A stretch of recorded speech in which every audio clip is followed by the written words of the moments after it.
అందరికీ నమస్కారం. మగువల మనసు ఛానల్కి స్వాగతం. ఈరోజు మనం చెప్పుకోబోయే కథ ఆయురారోగ్య ప్రదాత అయిన సూర్య భగవానుడి కథ. పాండవులు అరణ్యవాసంలో ఉన్నప్పుడు సూర్యుడు వారికి సహాయం చేసిన కథ.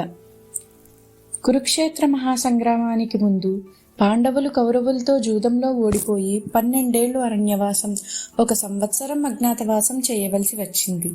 పాండవులు అరణ్యంలో ఉన్నప్పుడు వారి వెంట బ్రాహ్మణులు, ఋషులు మరియు వేలాది మంది అనుచరులు ఉండేవారు.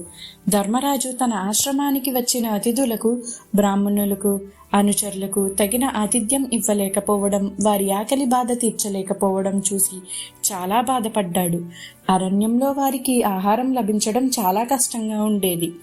తన భక్తుడైన ధర్మరాజు కష్టాన్ని చూసి అక్కడకు దౌమ్య మహర్షి వచ్చారు. ధర్మరాజు బాధను అర్థం చేసుకుని దౌమ్య మహర్షి, ధర్మరాజా, దుఃఖించకండి.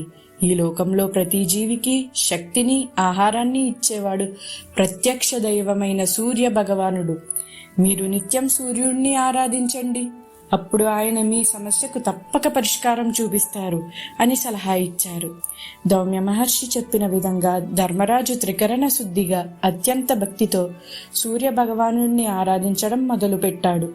ధర్మరాజు భక్తికి సూర్య భగవానుడు మెచ్చి అతని ముందు ప్రత్యక్షమయ్యాడు. సూర్య భగవానుడు చిరునవ్వుతో, ధర్మరాజా, నీ భక్తి నన్ను సంతోషపరిచింది. నీ దయగల మనసు గురించి నాకు తెలుసు. నీవు అతిథి సేవకు దూరం కాకూడదనే బాధే తప్ప నీ వ్యక్తిగత సుఖం గురించి చింతించడం లేదు. అందుకే నేను నీకు అక్షయ పాత్రను ఇస్తున్నాను అని వరమిచ్చాడు. ఆ అక్షయ పాత్ర మహిమ ఏమిటంటే, ఆ పాత్రలో ద్రౌపది వంట చేసిన తర్వాత ఆ రోజు ద్రౌపది భోజనం చేసేంత వరకు అందులో ఎన్నిసార్లు వంట చేసినా, ఎంతమందికి వడ్డించినా ఆహారం అయిపోదు. అది నిత్యం ఆహారంతో నిండి ఉంటుంది.